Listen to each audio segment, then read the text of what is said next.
संकट हरनी मेरा बजनी है संकट हरनी भवर में फसल बनी यही से पुकारनी फसल लोग संकट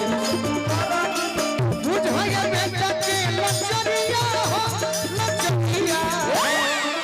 रही हमें सहारा पिछल मन करिया आ जाए महारिया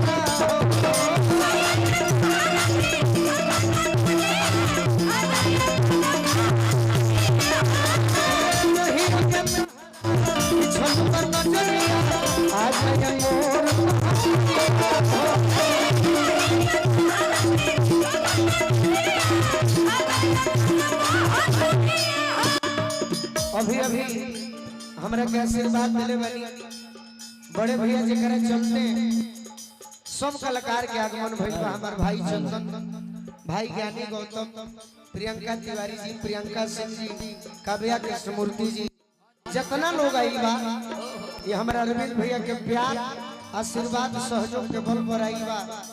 दूसर का पुरस्कार हमरा के मानने वाला हमारे बड़ भैया जितेंद्र बाबा आशीर्वाद दिले बनी जे हमारा गोल्डन भैया के परम प्रिय मित्र हैं। हर की रही में तहरा बिछुल नजरिया आ जाए